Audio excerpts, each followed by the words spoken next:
Ya, pemerintah kembali menambah anggaran untuk pemulihan ekonomi nasional di tengah pandemi corona. Dana pemulihan untuk penanganan serta pemulihan dari pandemi kini mencapai 695,2 triliun rupiah. Alokasi anggaran untuk pemulihan ekonomi nasional semakin bertambah. Kementerian Keuangan menambah dana menjadi 695,2 triliun rupiah. Ada kenaikan 18 triliun rupiah dari sebelumnya 677,2 triliun yang pada 3 Juni lalu disebut akan menjadi angka yang tertuang dalam revisi Perpres nomor 54 tahun 2020. Menteri Keuangan Sri Mulyani bahkan menyebut bahwa anggaran pemulihan ekonomi akan terus bergerak mengingat dampak COVID-19 yang masih terus dirasakan oleh berbagai sektor. Jadi seluruh APBN kita sekarang difokuskan bagaimana mengurangi tekanan yang begitu berat di kuartal kedua ini, sehingga kita harapkan di kuartal ketiga akan terjadi mulai pemulihan atau penurunan tekanan, sehingga masyarakat, usaha kecil menengah, dunia usaha, semuanya dan daerah-daerah semuanya bisa mulai melakukan pemulihan kegiatan ekonominya dan mengurangi tekanan akibat penurunan kesejahteraan akibat COVID ini. Inilah yang kita lakukan dengan 695,2 triliun penanganan COVID dari mulai bidang kesehatan hingga sektor sosial dan usaha kecil menengah dan dunia usaha. Pandemi COVID-19 berdampak ke semua lini. Pertumbuhan ekonomi Indonesia diperkirakan terkoreksi menjadi minus 0,4% hingga 2,3%. Kemiskinan bertambah antara 1,89 juta hingga 4,86 juta orang. Dan pengangguran bertambah antara 2,92 juta hingga 5,23 juta orang. Naiknya anggaran untuk penanganan serta pemulihan dari dampak corona tentu berpengaruh pada kondisi fiskal. Dalam Peraturan Presiden Nomor 54 Tahun 2020 tentang perubahan postur dan rincian APBN tahun anggaran 2020, defisit APBN diprediksi mencapai 852,9 triliun atau 5,07% terhadap PDB. Ini lebih lebar dari 307,7 triliun dalam postur awal APBN tahun ini.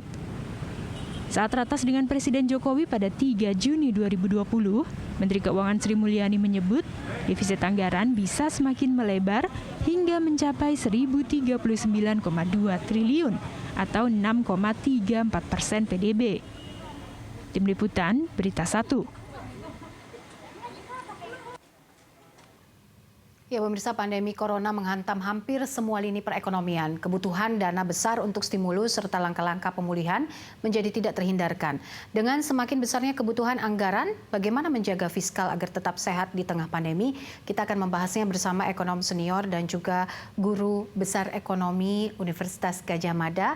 Ada Ibu Sri Adiningsih di sini. Bu Sri, terima kasih sudah bergabung bersama kami. Ini bertambah lagi dana PEN, pemulihan ekonomi nasional yang tadinya dari 677 triliun, kemudian sebanyak 3 kali mengalami perubahan menjadi 695,2 triliun.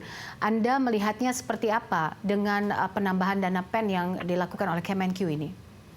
Ya, saya kira begini Mbak Popi, kita mesti menyadari bahwa dampak dari COVID-19 ini bukan hanya pada kehidupan kita, kesehatan yang tentu itu adalah luar biasa, tapi juga pada perekonomian. Kita lihat bahwa kalau kita cermati orang yang kehilangan pekerjaan, ya baik itu dirumahkan ataupun PHK atau formal informal itu paling tidak ada 3 jutaan menurut data dari Kemenaker ya. Belum lagi UMKM ini kan juga hampir semuanya terkena dampaknya. Tidak berarti tutup ya, tapi paling tidak penurunan pendapatan dan sebagainya ya. Dan kita lihat luar biasa dampaknya pada bukan saja usaha UMKM, usaha besar, pariwisata Jogja itu benar-benar pernah ya baru buka beberapa hari, tapi beberapa bulan Malioboro itu kosong, ditutup, hotel-hotel itu juga kebanyakan ditutup. Terasa sekali kita di Jogja bahwa pariwisata itu dapat dikatakan berhenti, ya. Dan ya artinya bahwa kehidupan kita, perekonomian kita dampaknya luar biasa besarnya, ya. Dan oleh karena itulah memang pemerintah ya, dan otoritas ekonomi lainnya ini perlu dan memang sebaiknya bekerja sama, berkoordinasi untuk agar supaya bagaimana bisa membantu masyarakat, dunia usaha, investasi, ya, agar supaya bisa melalui dampak pandemi ini dengan baik. Dalam artian bahwa pertama agar supaya sesedikit mungkinlah yang tutup ataupun yang melakukan PHK ataupun yang kemudian juga bahkan kolab, ya. Jadi memang negara perlu masuk dan otoritas ekonomi lainnya, dan kita cermati memang banyak kan kita bicara pemerintah, Bank Indonesia, OJK, semuanya lah ya, Pemda itu juga pada membantu.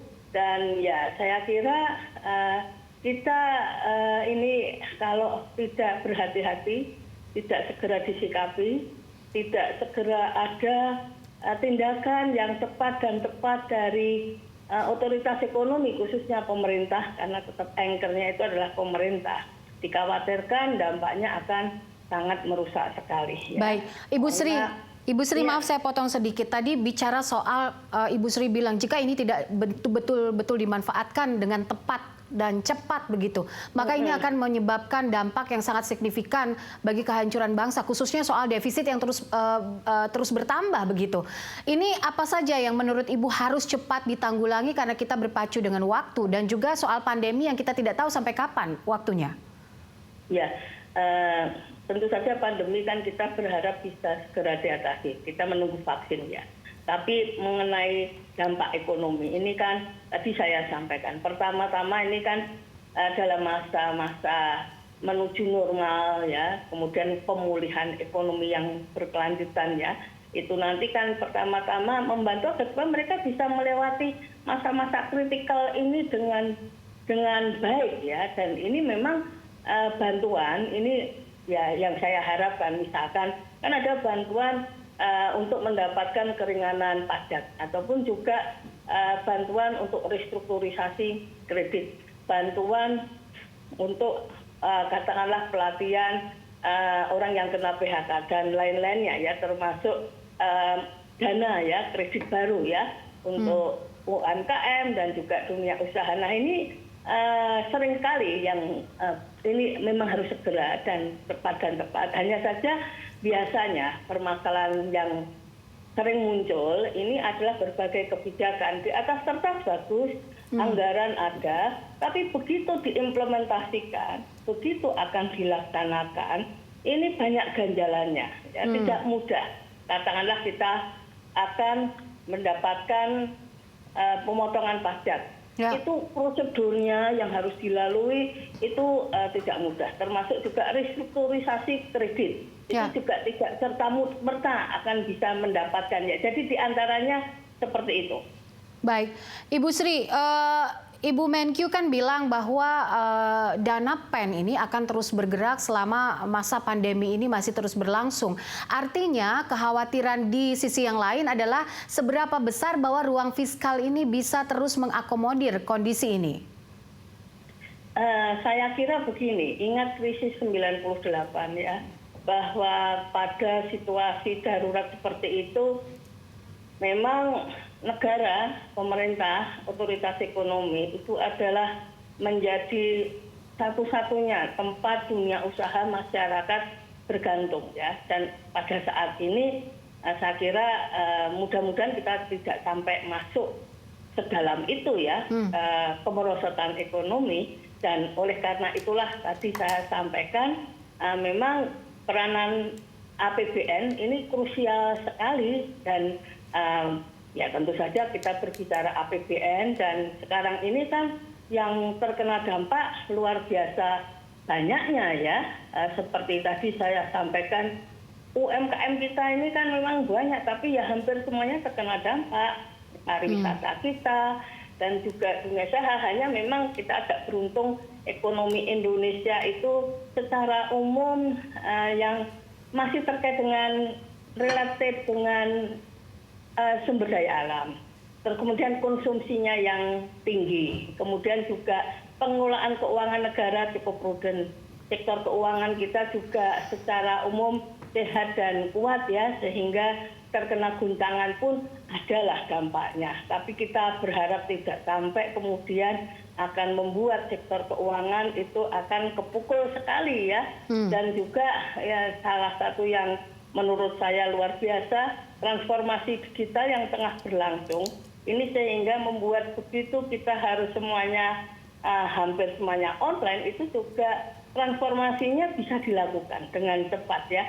Nah itu yang saya kira menolong kita. Namun demikian tetap saja bahwa di dalam mengatasi dampak dari pandemi sekarang ini kan masih masa saya sendiri berharap bahwa yang terburuk itu sudah kita capai, ya mudah-mudahan. Kemudian kita tinggal bottoming out untuk bisa menuju ke pemulihan. Nah, dan oleh karena itulah dan supaya kita bisa memiliki pola pemulihan V cepat ya, turun ya, mencapai dasarnya, kemudian naik lagi. Nah, ini memang peranan otoritas ekonomi pemerintah krusial sekali ya, dan tentu saja konsekuensinya pada keuangan negara. Baik, oke Bu Sri, nanti kita akan bicara lagi soal tadi ada unsur-unsur yang memang dikatakan sebagai biaya penanganan COVID-19. Salah satunya adalah pembiayaan korporasi, bantuan dan juga kepada pemerintah daerah. Nanti kita akan lanjutkan,